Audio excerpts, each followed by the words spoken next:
The story opens with the idea that ranking defines a person's place in society and fuels their desires, with power coming from intellect, wealth, or connections, in a world where absolutely everything is ranked. And against this backdrop, a boy's journey begins in a small village called Tully, where a young boy named Lo chops wood and claims he has finished his tasks until an old man asks him to sharpen his axe. But before Lo can respond, a woman kicks the man away and scolds him for always, demanding favors from Lo, who has been known since birth as someone easily distracted and always helping others, which leads the villagers to treat him more like a tool, though he insists he doesn't mind. But the girl disagrees, saying she knows he is kind, and with a smile she changes the subject by asking if he wants to leave the village, revealing she has found a hidden path no one else knows about, only for an old woman to appear and remind them that no one is allowed to leave, ordering that Yuna, the girl, be locked up for breaking the rules. And later, another villager asks Lo to fetch water,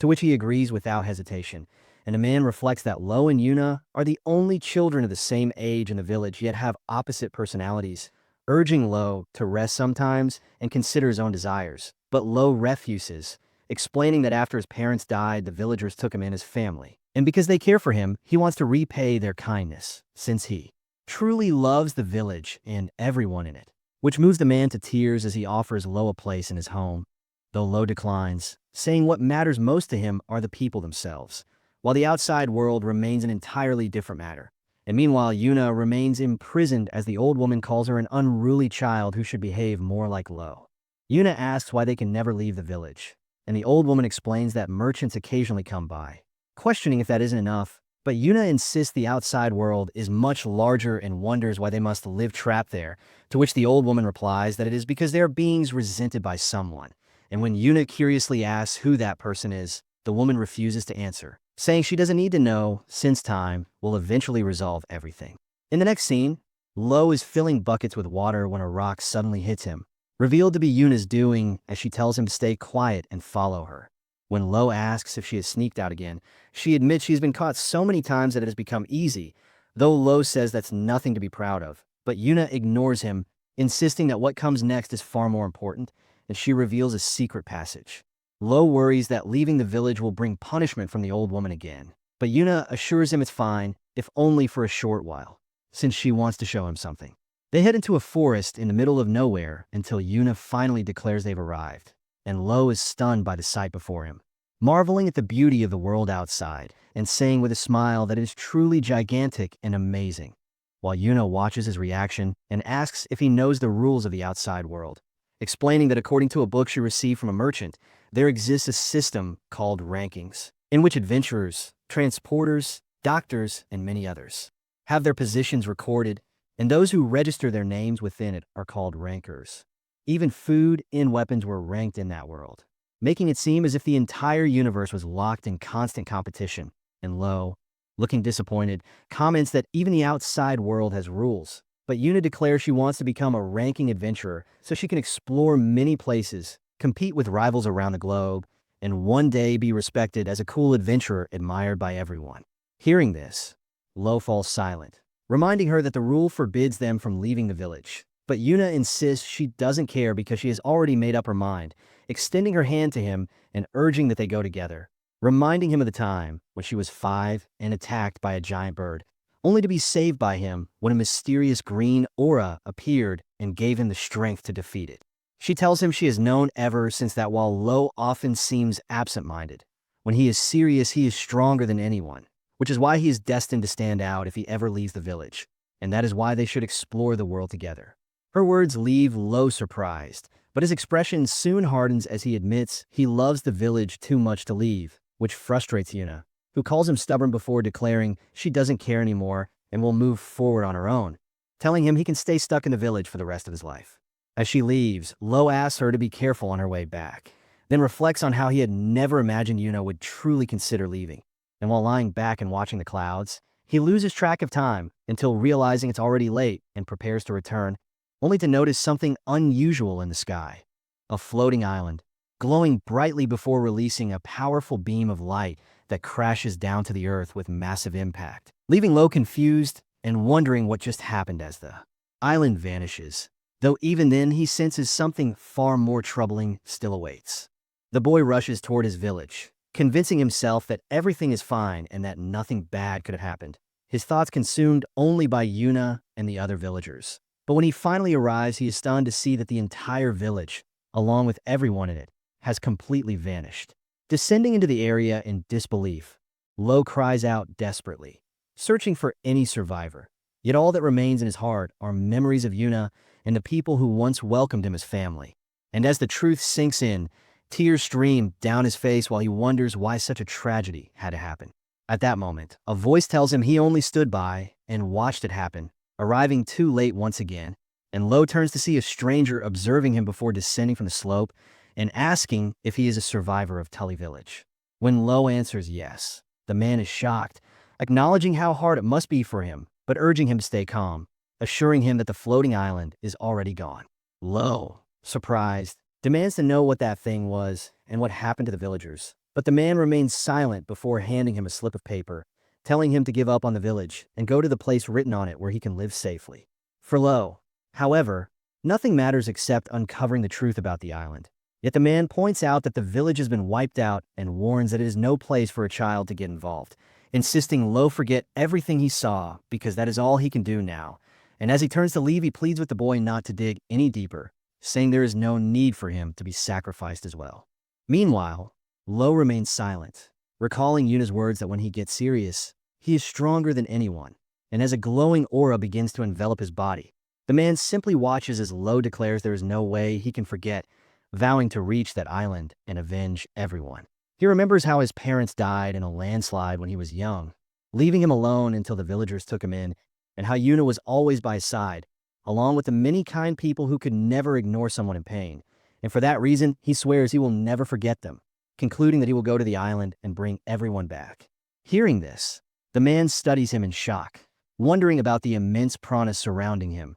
strong enough to distort the very space around them. Prana, the mental energy of living beings, is a force everyone possesses but few recognize, and while it is normally transparent, those with great power can make it visible, with certain races even wielding unique types of it. The man realizes with amazement that this boy must be the survivor of Babel, someone who might one day break free on his own, though he clearly has no idea of his own potential yet. Handing Lo a sword, the man tells him that if he truly wants to reach the island, he must wield it, and if his potential proves real, he will train him, ordering him to strike with killing intent. Both summon their prana, and in seconds Lo charges, and though the man expects clumsy swordplay from a beginner, he feels something different, a pressure and wave of energy that are extraordinary, convincing him the boy may be the real deal, until a massive impact shakes the area. Time passes, and in the next scene the man explains that the island is called the Island of Its, usually floating above the vast ocean, but on rare occasions appearing in completely different places, where it brings destruction to people and land alike. The man explains that he's been working to stop the island but allowed it to slip away again, and according to theory, humans caught in its light are transported to the island, which makes Lo remark that if he had touched it, he would have gone there too, but the man warns that it is only speculation, and even if Lo survived, no one knows what fate would await him. When Lo asks what he should do, the man says the first step is an indirect approach. In the adventure ranking, he must reach the top 10. Adventurers, professionals who explore and develop unknown lands, make up the largest ranking, but those at the top are absolute monsters, and only the top 10 are granted access to the island. Though shocked, Lo listens as the man adds that since its first appearance, the island has held the number 1 danger zone ranking, where adventurers rarely return alive, then asks if Lo still wishes to go there, but the boy, already determined, insists he will. Seeing his resolve, the man agrees to train him for 1 year, though he can only teach the way of the sword,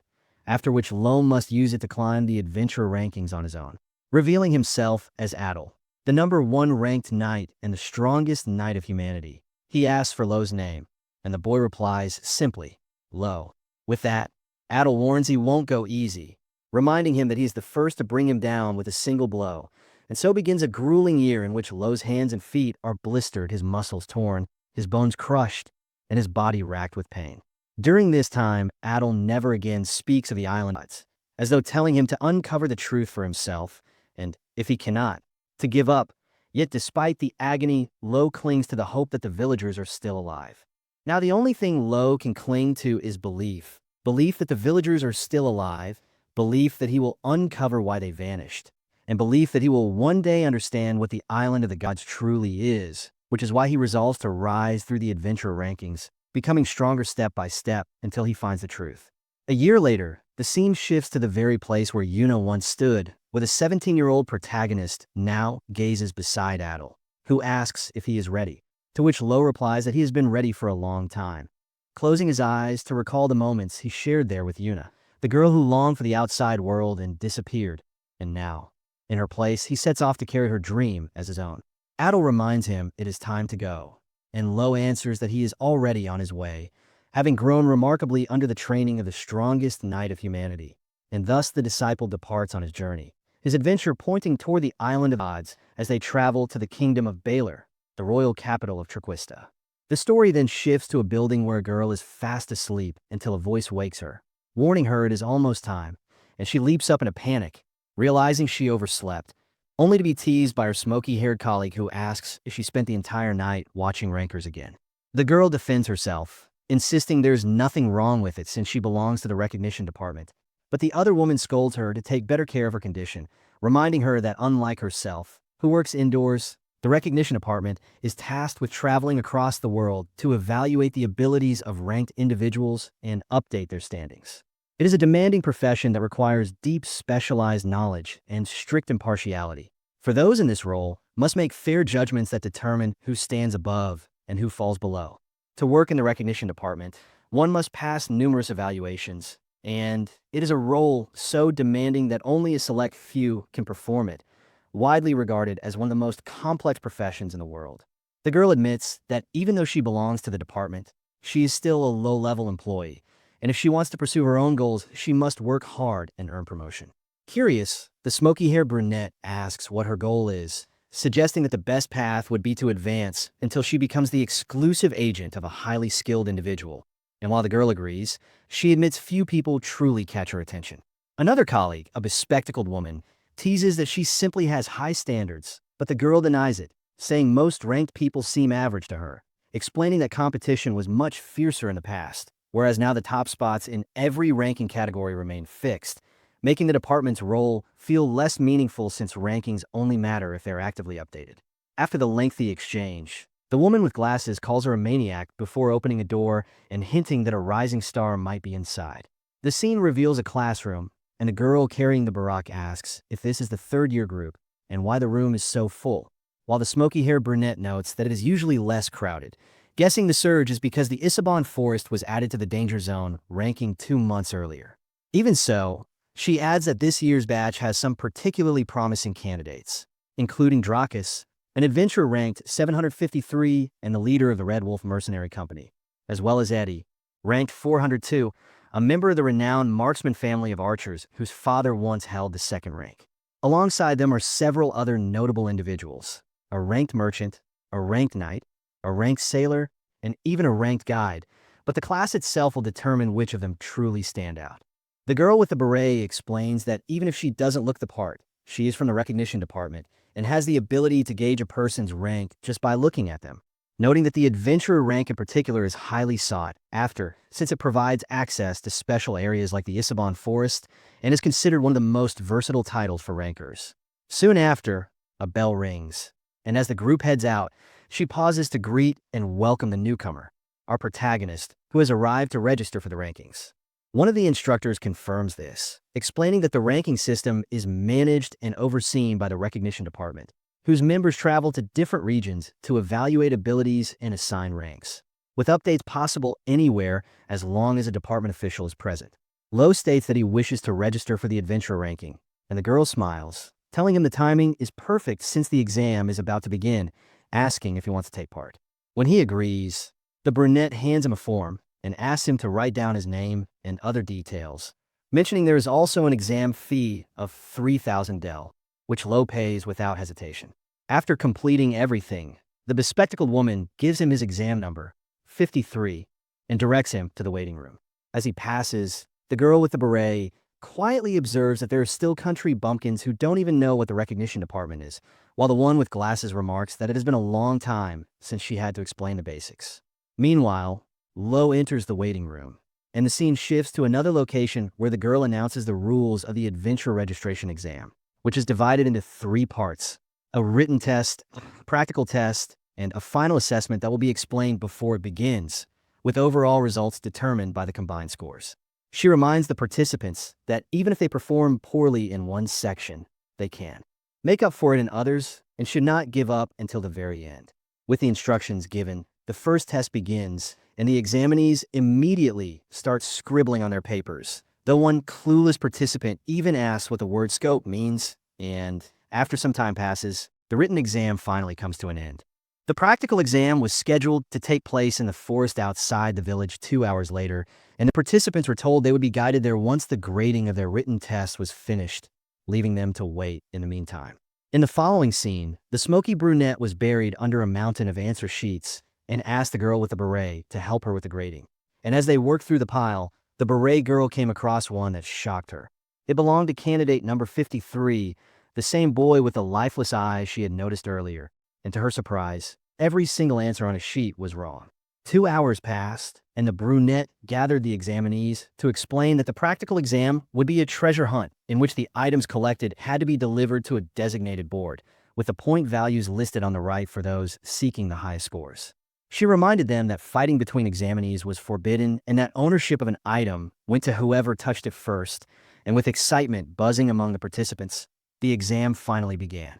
Relieved to have a break, the brunette slumped back, wondering how many would pass this round, and the beret girl estimated at least half. The one with glasses added that it was easier to judge people when they were in motion, and this batch seemed fairly skilled. Then asked if anyone had caught her colleague's eye, but the beret girl replied that no one stood out. Soon after, a man approached, casually handing over a crystal worth 120 points. When the one with glasses noted that there was still time and asked if he was done, he confirmed it, saying he would pass regardless. The girl pointed out that gathering more items could earn him a higher ranking upon registration, but he dismissed the idea, stating that his sole aim was to work as a mercenary. In the next moment, another boy appeared, muttering that he thought he would be the first, and the brunette inspected the artifact he brought, which was valued at 180 points, commenting wryly that such an item often ended up on her dinner table. The mercenary sneered that the boy was acting arrogant over nothing more than a bird feather, but the boy calmly replied that he hadn't meant to sound cocky, adding that the man wouldn't even be able to notice a bird flying silently at 500 kilometers per hour, and then asked if he wanted to test it. The one with glasses remarked that rankers always carried too much pride, but the girl with the beret countered that such pride was actually their strength. Soon after, another figure approached, and to everyone's shock, it was the protagonist, dragging nothing less than a giant red bear behind him. Admitting he didn't know how to extract the beast's gallbladder, he asked if bringing the entire carcass was acceptable, and the smoky brunette, astonished, confirmed that it was, explaining that part of the bear alone was worth about 300 points. All around them, the other examinees stared in disbelief at what he had just accomplished. Curious, the beret girl pressed him on how he had even recognized the beast as a red bear, given how terrible his written answers had been. But the boy explained that the creature frequently appeared near his village, so he had naturally become familiar with it. Elsewhere, one participant asked another if he had witnessed the protagonist's battle, and while the man confirmed he had, he admitted it was over too quickly to actually observe. By the time he had reached for his sword, the massive bear was already lying dead on the ground. Hearing this only deepened the beret girl's interest in the boy. In the following scene, the perspective shifted underground, where the smoky brunette asked the gathered candidates if they knew what an adventurer must be most cautious of, then answered her own question by stating it was both magical beasts and, without exception, other humans as well. She explained that adventurers were tasked with exploring unknown lands, which naturally led them into uncharted territories where the threats could include not only monsters but also bandits and pirates, meaning that sheer power was essential for survival. For that reason, she declared, the final exam would be a simulated battle where the examinees would fight one another, emphasizing that it was purely to evaluate their personal abilities and that there was no need to be nervous. In the following scene, a burly man approached another candidate and challenged him to a fight, boasting that in the previous exam he had picked up a soundstone and already heard that the mercenary rankings were nothing but a den of thugs filled with empty bravado. He mocked his opponent, threatening to punch him while sneering at how someone like him could ever be more than a third-rate fighter, But within seconds, the arrogant man was effortlessly defeated, collapsing to the ground like a fool. The swordsman apologized, explaining that he simply couldn't tolerate such an insult, while the smoky brunette remarked that the man was doomed to fail from the start, choosing to ignore what she had just witnessed. No matter how fierce a strike someone tried to deliver, she reflected, idiocy always showed through, and true top-tier rankers were nothing short of monsters. Scanning the area, she wondered who would make a suitable match for the skilled swordsman. But before she could decide, the beret girl appeared and eagerly asked if she could select his opponent. Soon after, multiple battles began across the arena, and when match number 8 was announced, it was to be a clash between participants number 27 and number 41.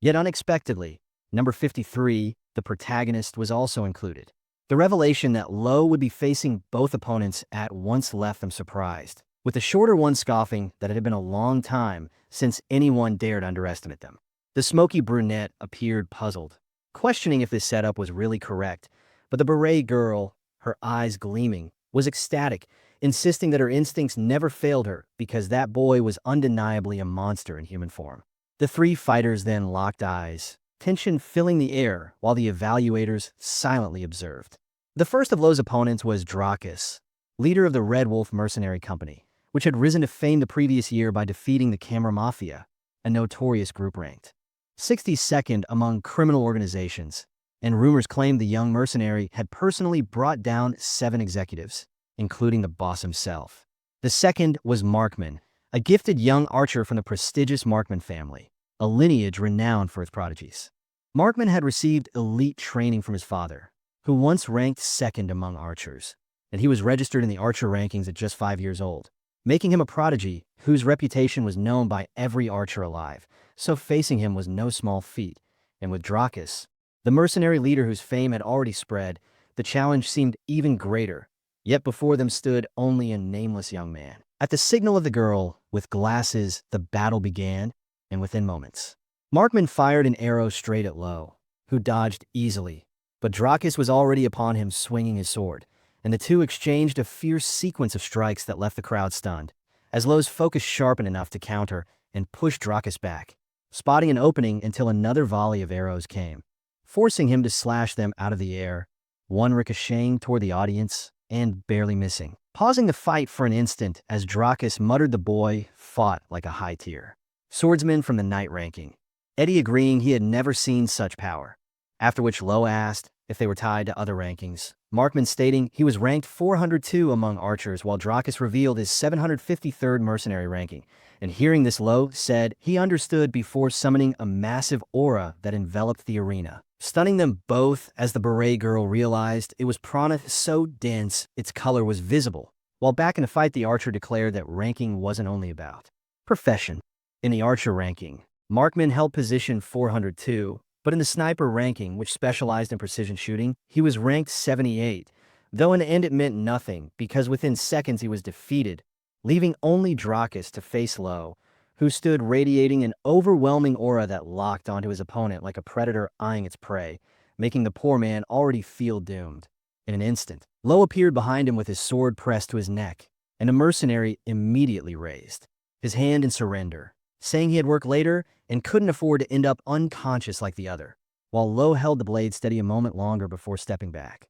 leaving Drakis shaken as he realized this boy was a monster and wondered who in the world he truly was, and the audience roared in shock that a nameless youth had just defeated 2 3-digit rankers, after which the girl with glasses officially declared number 53 the victor, prompting the beret girl to walk off to another room where she pulled up data on her computer and was astonished to find the protagonist's profile empty of experience, with no record, no ranking, no crimes, and no ties to any faction, which made sense if he had lived in some remote area, but still amazed her that such talent had been buried. So thrilled, she thought she had struck gold and immediately hurried off to claim him as her exclusive recognition agent, only to find a crowd of agents had already swarmed him and realized she was too late. While Lo, utterly confused, asked what such an agent even was, giving her the chance to explain that an exclusive recognition agent is one assigned to a single ranker who frequently updates their records, bypassing the need to wait for the bureau and carrying a special phone to access the latest data, making them essential for anyone hoping to rise efficiently in the rankings, which left Lo surprised before he calmly added a condition. asking if any of them could guarantee him entry into the top 10 of the adventurer ranking, a demand that stunned all the agents into silence. The agents quickly changed their expressions, explaining that the adventurer ranking was filled with monsters and that while Lo's swordsmanship was remarkable, reaching the top 10 would be nearly impossible. And at those words, his expression shifted while the beret girl silently observed before following him as he left. Outside the building, she called out to him, asking why he wanted to enter the adventurer top 10, but he coldly replied it was none of her business, only for her to declare. She would make it her business because she intended to become his exclusive recognition agent and help him reach that goal. Yet he rejected the offer, saying he wouldn't drag a child into danger, which made her angry as she retorted that before being a child, she was a recognition agent, and besides, he was still a child himself. Though Lo insisted that regardless of her age, he had no plans to involve others, but she refused to give up, insisting she had a mission she must fulfill even if it cost her life, and that was why she wanted to team up with him. Hearing this, Lo stopped and looked back at her, studying her face as if recalling his own younger self, admitting that he too carried something he absolutely had to accomplish, and with determination the beret girl extended her hand, vowing that she would climb her way to the top to become one of the best, and thus the two finally struck a deal. After which the scene shifted to night as the girl showed Lo the room she had rented for several days, explaining that it would serve as their base for the time being. Our hero thanked her, acknowledging her capability, though she was still clearly nervous, since their agreement was nothing more than a one-week trial during which she vowed to prove her worth until he had no choice but to bow his head. And while Lo hoped that would be true, she scolded him for talking as if it were someone else's problem before quickly changing the subject, pointing out that she had analyzed his fighting style and noticed how distracted he often seemed in battle, which Lo admitted he was told frequently. Right after, she pulled out her phone to show him the freshly released exam results, revealing that his official adventurer ranking had been posted at number 2728, congratulating him on passing the registration exam and marveling that he had already broken into the 2000s so quickly, though Lo himself was disappointed since he had expected to land in the triple digits after defeating two ranked opponents in that range. But the beret girl explained that the adventurer ranking contained far more people than most categories, making the competition especially fierce. And though his strength was undeniable, rankings factored